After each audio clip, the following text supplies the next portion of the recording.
Welcome to Debz Cooper, Global Stressologist. Thanks for joining me. Oh, today's a goodie. Today's a goodie. Actually, I think all of them, every Friday's a goodie, but today's a great one.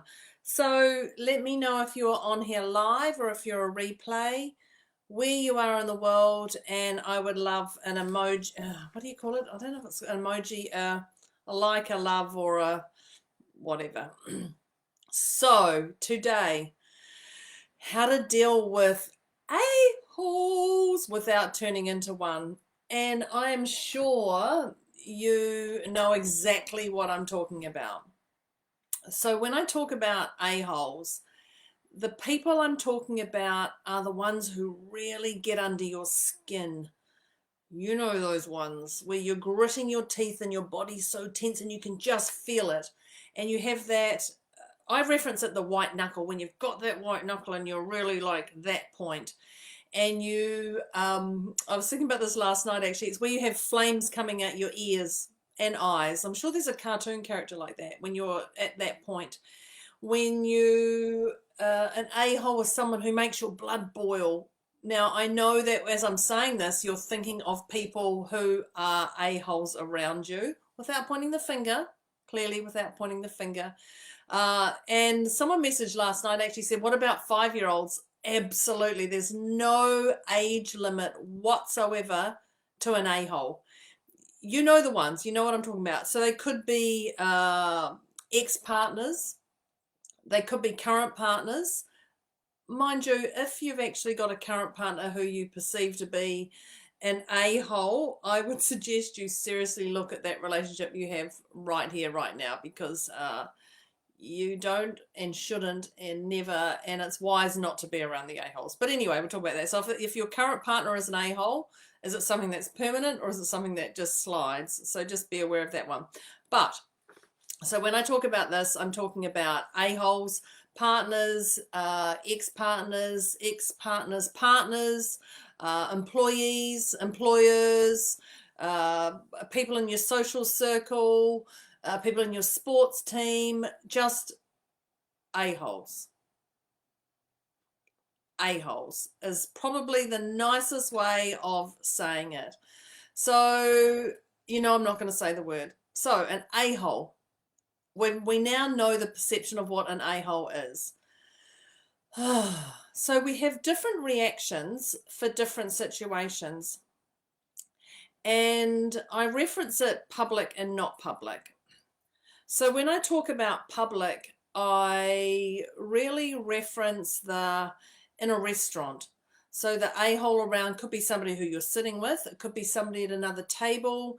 It could be the waiter, waitress, the staff, or anything. Or it could be on the ride to the restaurant or anything. In shops, when I talk about public, I'm just talking about public first, the a-holes, because we're going to have different reactions. I'm sure I said that. Different reactions for different situations. So there's in shops, car rides.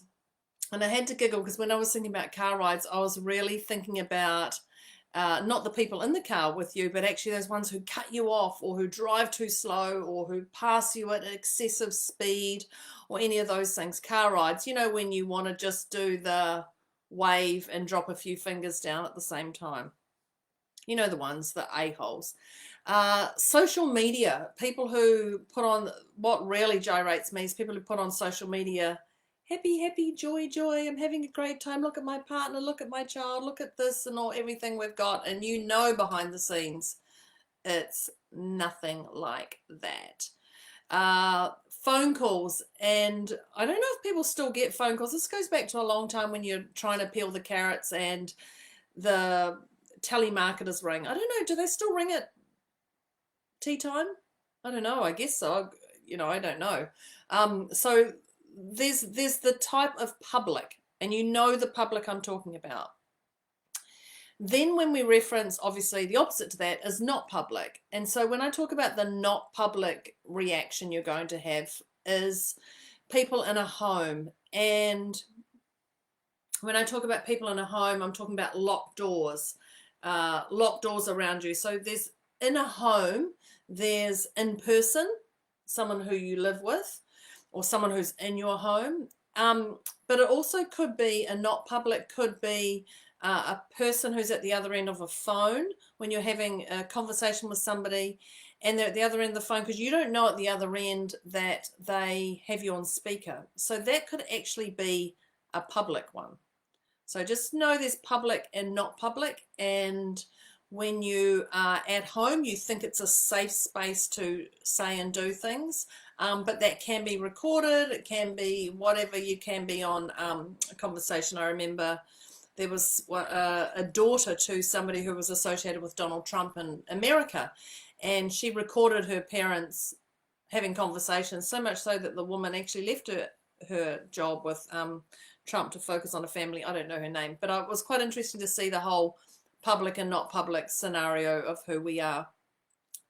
So not public, when I talk about locked doors, I'm not talking about the car doors. I'm talking about at a home environment, because it's a locked door environment.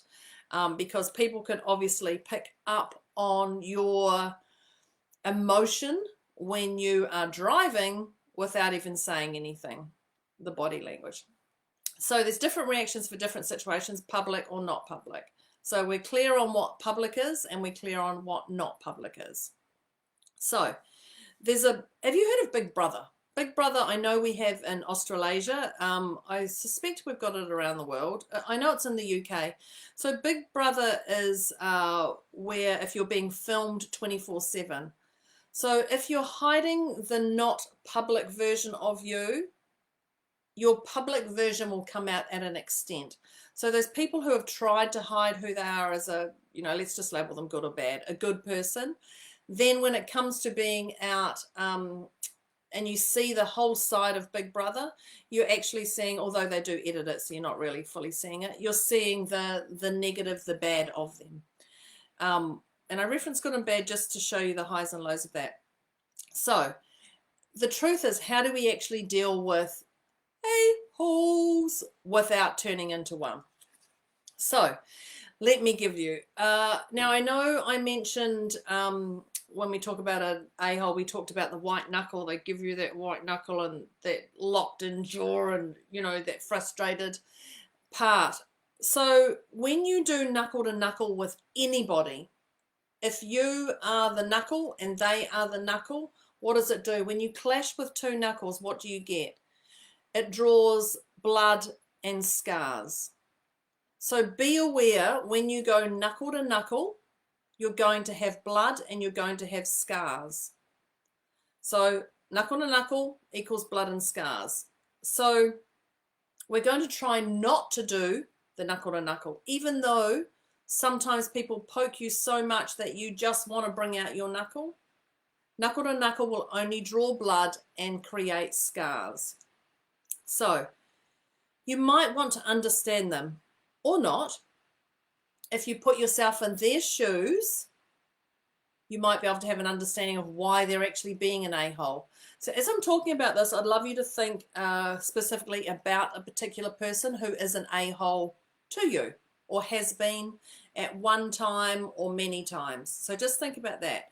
So in that situation, you might want to understand what's actually going on for them, why they are reacting the way they're doing. Now, it's not saying you have to figure this out, because this is yours and your choice, but you may want to. And so if you put yourself in their shoes, would you react the same way? Would you react the same way, or would you actually just take a step back? So when I talk about take a step back, it's wise to actually walk away if you feel unsafe in that situation. So when I say walk away, I don't say just walk away and not come back for 3 weeks. That's going to be knuckle to knuckle when it comes back to that. So just walk away, say what you're going to say, just say, look, just give me a moment to deal with this, and step aside. And when I say step aside, just leave it as a short period. Don't say I'm going to be back in 5 minutes, because if you take 10, it's going to be frustrating for them. So don't give them a time frame. Just say, I just need to step away for a sec, or I just need to step away for a moment, because that's all you're doing. You're just taking away for a breathing space. When you come back, or if you don't step away, it's wise to have open communication. So when I say open communication, you have to speak from the heart, and you speak freely with open communication. And if somebody else is involved, you have to involve them as well. So when I say open communication, it's wise to ask them what's the outcome they're looking for. Because you may say, I want this done by a certain amount of time. They know that's never going to get done, or by that certain amount of time. So if you don't ask them what outcome they're looking for, you're going to have no idea. You're going to be paddling in the water, not having any idea about what's going on. So you don't have to agree with them. You don't have to agree with them. You just have to ask them what outcome they want. Because like I just say, if you don't know what outcome they want, how the heck are you actually going to know what's going on for them? So when you hear their outcome, it's important to listen to them. And when I say listen to their outcome, I generally mean actually listen to them. So when I say listen, you don't have to agree. You're just listening to them. You're just taking it in. So when I talk about listening, you just listen. Now this is where the key is. You've got to be careful of your emotion and your facial expression. So when you're listening, it's not an intelligent idea to go, you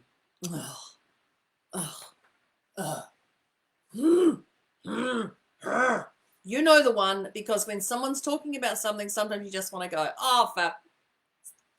And you, the grunts come out. So forget the grunts. Don't eye roll or anything. Just watch your body language. Just listen. Just listen. And I'm not talking about listen intently and stare. So know that heartfelt love towards them, and I'm talking about the not staring. If you're listening to somebody and you're heartfelt love and you're staring at them weirdly or holding your heart listening to them, I don't want any of this stuff. I just want you to listen to them. Look them in the eye and listen to them. Now, if you can't look them in the eye and you feel uncomfortable, look them here. Look here, right here. And it's the same as looking someone in the eye. If you can't look at someone in the eye, look at one eye, look at the other eye. Clearly, if their eyes are that wide apart, there's going to be a problem. But look here if you can't. But just heartfelt, just feel the love to them for explaining what they're saying. You do not have to agree. I just really want to emphasize this. You do not have to agree. And thank them. Thank them. I'll take that on board. Thank you. Thanks for that. That's all you've got to say, is just acknowledge what they're saying. You do not have to agree. I really want to emphasize this, because this is where we just agree to things and we feel our soul is broken later on. So just thank them. I'll take it on board. I'll listen to that. Thank you. Let me ponder that. Whatever you want to say emotionally, that's actually stable. But thank them. Thank them for sharing what they're sharing. But none of this rolling. I can't believe I've done that on camera. But anyway. So once you've thanked them, I would like to emphasize, don't have to agree.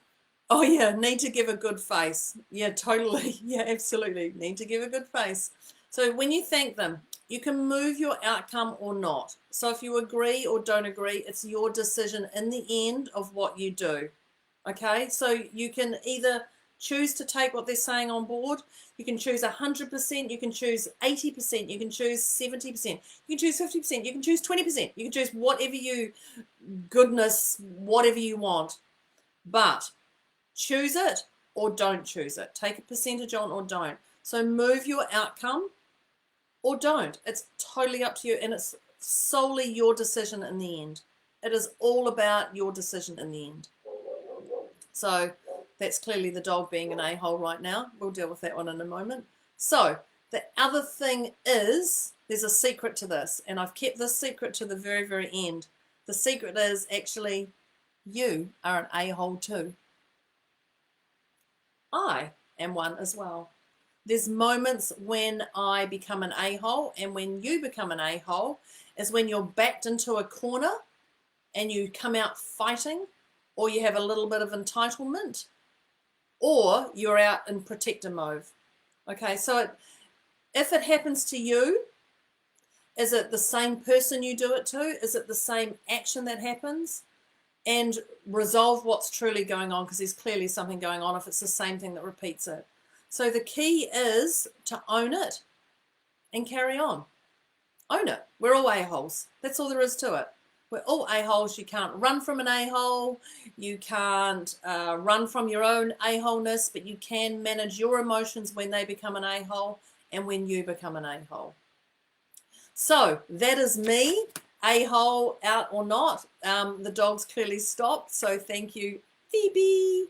Thanks for joining me, everybody. How to deal with a-holes without turning into one. Don't forget the secret. I will see you next Friday. I trust you've had some value in this. Thank you. Enjoy your day and week and weekend and night. See you later.